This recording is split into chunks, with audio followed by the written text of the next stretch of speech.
kebetulan SOP shelving ini memang belum ada di bidang perpustakaan. Maka dari itu saya mengambil proyek ini karena juga dari arahan dari si mentor Bu Tanti. Kemudian SOP ini sudah disetujui oleh Pak Kepala Dinas Pak Fikri, kemarin sudah ditandatangani, jadi tinggal sosialisasi. Seperti yang kita tahu teman-teman, bahwa shelving ini kan juga merupakan kegiatan rutin kita, namun saya mendapati ada ketidakkonsistenan mungkin ya dari pelaksanaan shelving. Ya, saya menyadari mungkin kita memang kekurangan tenaga dan kita juga terlalu banyak pekerjaan lain selain shelving. Tapi izinkan saya akan membantu rekan-rekan untuk shelving. Di antaranya yang pertama membuat acuan untuk shelving seperti yang sudah ada di SOP, yakni yang pertama untuk shelving ini, pertamanya adalah pemustaka meletakkan buku yang telah dipinjam atau selesai dibaca ke dalam troli yang telah disediakan. Troli yang disediakan dimaksud di sini adalah yang keranjang hijau besar yang ada di pojokan itu. Kemudian yang kedua, pegawai pengelolaan bahan pustaka meletakkan buku yang telah selesai diolah. Dalam hal ini pegawai pengelolaan adalah Bu Ani dan Bu Vita.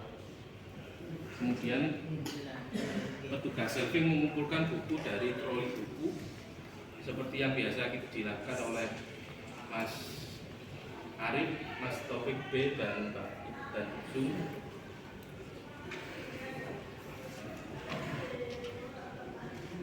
Kemudian langkah selanjutnya adalah petugas shelving melakukan penjajaran koleksi dalam rak dengan memperhatikan acuan.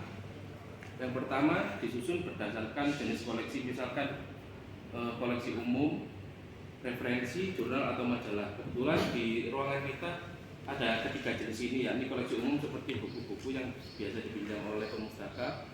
Kemudian koleksi referensi ada di belakang seperti ensiklopedia, kamus dan lain-lain.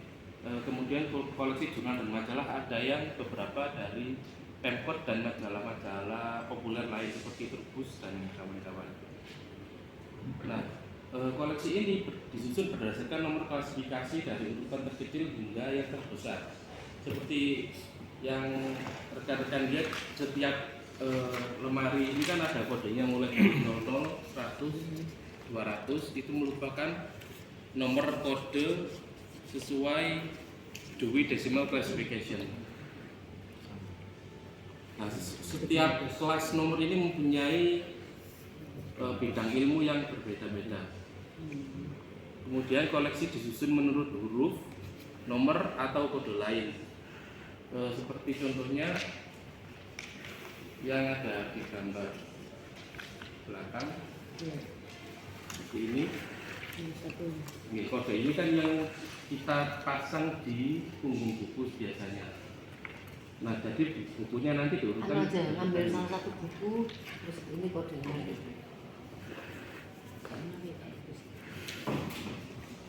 Jadi misalkan nomor panggil bukunya ini 15 misalkan. Misalkan 133.509 IFA A4.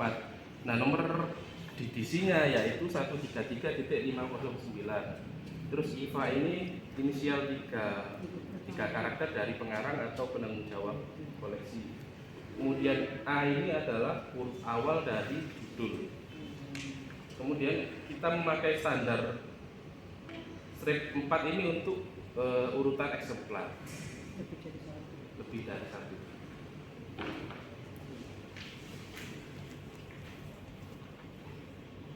Nah, untuk urutan pertama yaitu semua buku itu disusun urut berdasarkan kita melihat yang nomor klasifikasinya terlebih dahulu.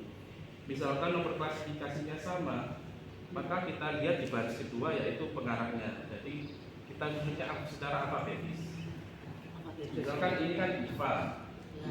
Nah, misalkan ada buku lagi pengarangnya Ari, berarti otomatis yang buku pengarangnya Ari itu diletakkan di sebelah kirinya buku ini. Sebelahnya IFA. Oke, jadi urutan bukunya bergerak dari kiri ke apa sesuai urutan huruf abjad. Sesuai abjadnya. Misalkan juga karakter pertamanya sama, ini kan IVA, terus ada IFA, pengarangnya IVA mungkin. Berarti duluan F-nya. Nah, berarti yang di sebelah kiri yang F-nya ya. Misalkan sama semua, nomornya sama, pengarangnya sama, judulnya berbeda. Kan biasanya kan ada beberapa pengarang itu mengarang dua buku yang dengan topik sama, tapi judulnya berbeda. Nah itu disusun berdasarkan judulnya. Jadi misalkan ini judulnya astrologi, terus kemudian beliau mengarang lagi buku biologi, berarti yang astrologi ada di sebelah kiri yang biologi. Oh, karena A dan B. Karena A dan B. Jadi kalau pengarangnya sama, kita yang mengklasifikasikan judulnya ya. A astrologi sama biologi. Oke. Nah, seperti itu misalkan ada lagi. Arif paham. Dan secara umum koleksi memang disusun dari deretan paling kiri ke paling atas, ke paling kanan. Misalkan gerak tersebut penuh, biasanya kita nggak sampai penuh, soalnya ditakutkan dibuat jaga-jaga untuk kedepannya ada pengadaan lagi biar untuk tempat yang lainnya. Jadi di sebelah kanan biasanya dikasih penyangga besi, terus didorong ke sebelah kiri. Kemarin juga aku ada kunjungan di ketua DPR itu kan menyerahkan maksudnya begini hati lagi. Kalau kemarin orang perpustakaan sini itu nggak bisa kayak perpustakaan umum Malang gitu. Ini kan masuk sih. Ya koleksinya tidak fokusin terus. Ini penambahan koleksi. Terus saya ditanya, berapa nilainya? 150 Pak. Nah, saya kata kok tidak pusing ke Bu Tanti. Nanti tolong kami tak hari kita menjadi pusing mana ya. Kemudian yang di lembar kedua Bapak, untuk urutan lebih jelasnya, misalkan yang pertama seperti yang saya gambarkan tadi, nomornya sama tapi pengarangnya berbeda. Jadi disusun berdasarkan abjad terlebih dahulu. Dal lebih dulu daripada MCK dan SUD. Kemudian contoh yang kedua. Kemudian yang kedua, ada buku dengan nomor DD sama, tapi dengan pengarang yang berbeda, tapi ada pengarang ini yang mencantumkan judul subjeknya yang A. Ini ditaruh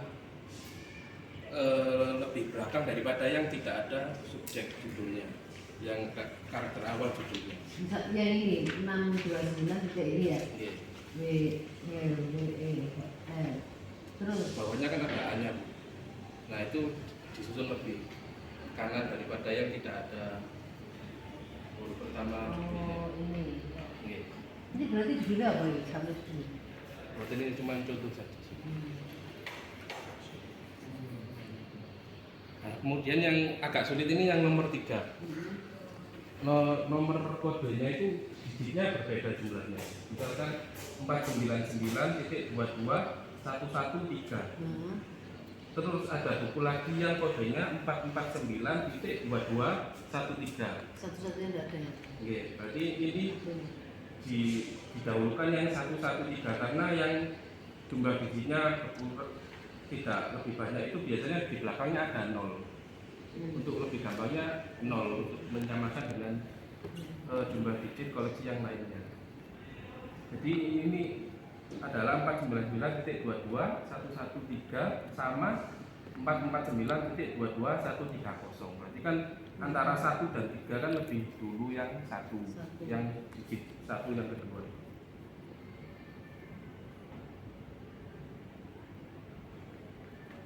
Nah, yang keempat ini sama, tapi ini juga ada pengarangnya.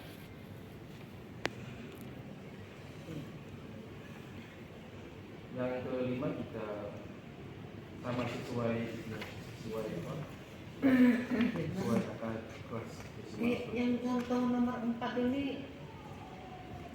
pengarangnya pengarang K dengan D bulan mana? duluan D, tapi nomornya Nomor- masih duluan Yakan. Nomor klasifikasinya. Kan kita prioritasnya di nomor klasifikasi dulu. Kalau nomor klasifikasinya sama plek, baru kita ngambil yang pengarangnya. Ini satu-satu, terus ada ini kan mah 2131 ya. Oke.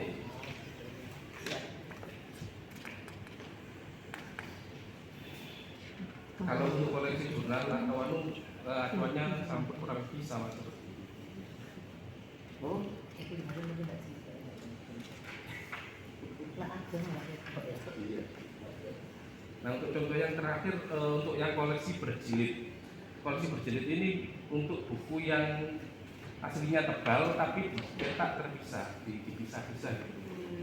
Jadi misalkan bukunya itu ada aslinya satu judul itu 1000 halaman, dipisah jadi 4 jilid atau 3 jilid.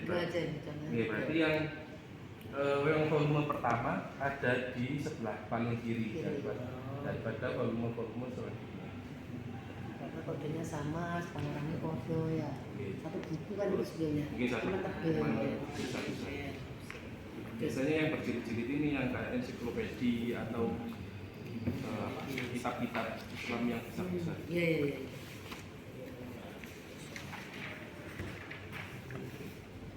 Mungkin yang biasanya nonton buku tugasnya yang di anak Mas Topek paham ini.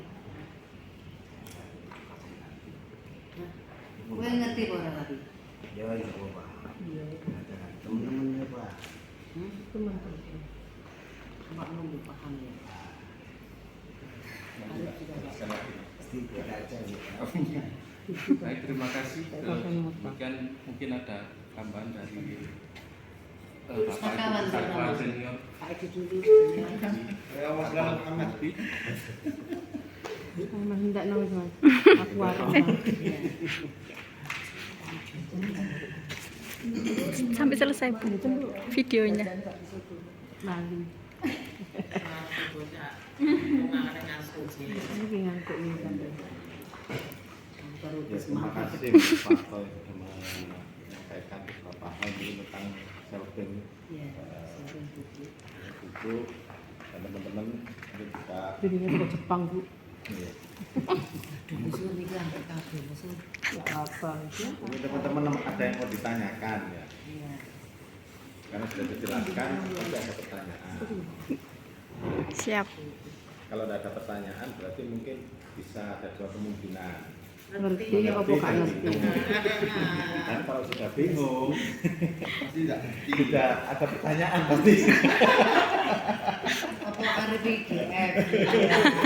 Ada paham. Ya karena memang yang dijelaskan Mas Tono Iswanto. Ada namanya Istono. ada bisa sudah pensiun Mas Tono.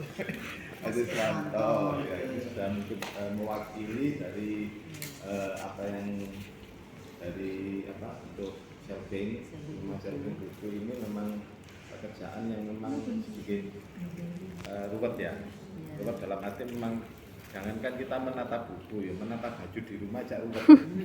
Jadi kalau misalkan menata itu pekerjaan yang memang butuh kesabaran, ketelatenan dan juga beberapa hal yang mungkin perlu diperhatikan seperti kayak buku ini juga perlu kita perhatikan karena memang yang dibutuhkan di sini itu kesabaran dan ketelitian. Jadi untuk setiap pengunjung, jadi kita menyarankan setiap pengunjung yang datang pasti dia akan mengambil dan mengembalikan sendiri. Nah ini yang perlu kita antisipasi, jadi sosialisasi. Setiap mengambil kan yang ditaruh di situ ya. Kadang kan berdiri di situ Bos. Terus nggak cocok dikembalikan sendiri. Lah ini sudah nggak kembali ke semula. Yang menjadi Apalagi kalau Karim saya kembalikan. Harus pokok di dekek kelas e.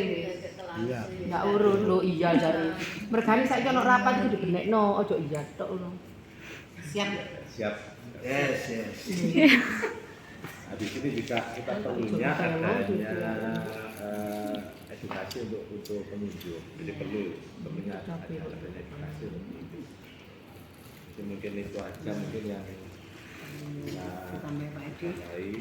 Jadi nanti mungkin teman-teman bisa bisa menyampaikan juga kepada pengunjung apa yang sudah disampaikan sama Mas Iswanto juga bisa disampaikan sama pengunjung juga atau pengguna. Oke, terima kasih. Oke, mungkin saya ada tambahan sedikit ya. Memang kita itu tupoksi kita sesuai tupoksi kita, memang kita pelayanan kita di perpustakaan umum daerah, perpustakaan umum ya, kita itu bukan perpustakaan umum, jadi semua pengunjungnya ya masyarakat umum.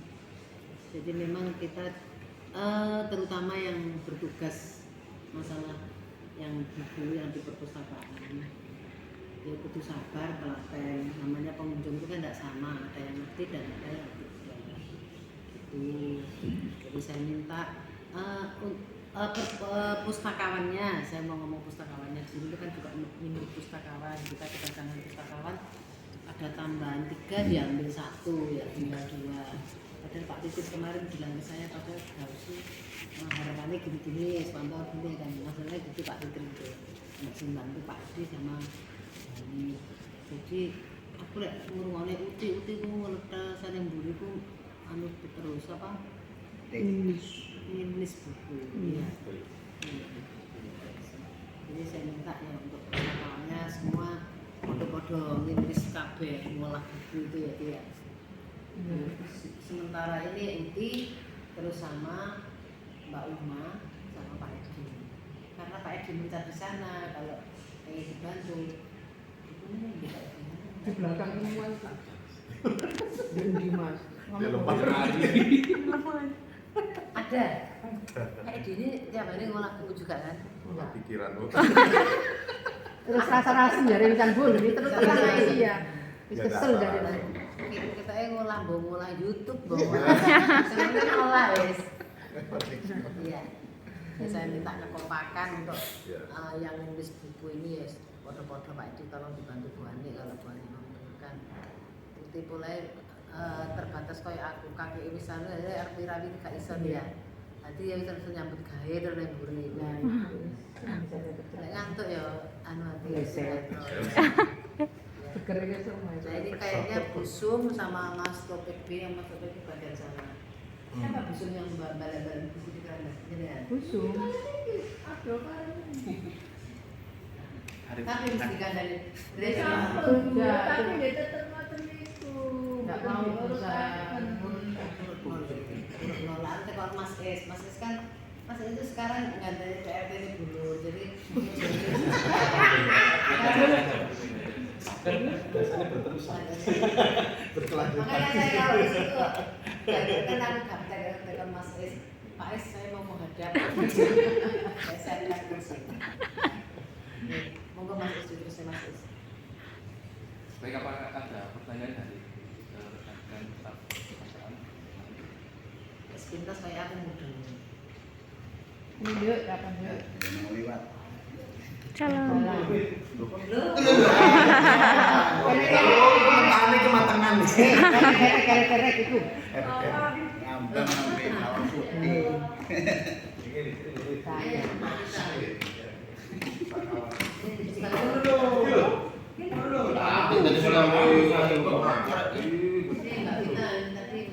Sosialisasi masalah yang aktualisasinya masih terlaksana terkait dengan surfing buku. Sudah disosialisasi utamanya untuk yang bagian untuk buku ya.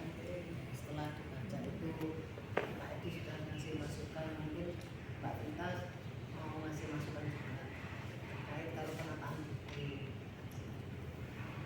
Ini alhamdulillah sudah lumayan. Ya, cara nyelfie. Panas coklat nih kan.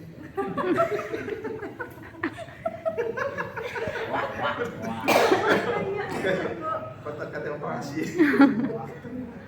Kayak menuju tekan. Oke. Nah, oke. Spesialis Iya. kokok. Terus nih kok. Ngerti ya. Semua berarti. Soalnya tambah juga kelibu. Enggak terbasi TV loh Bu. Hah?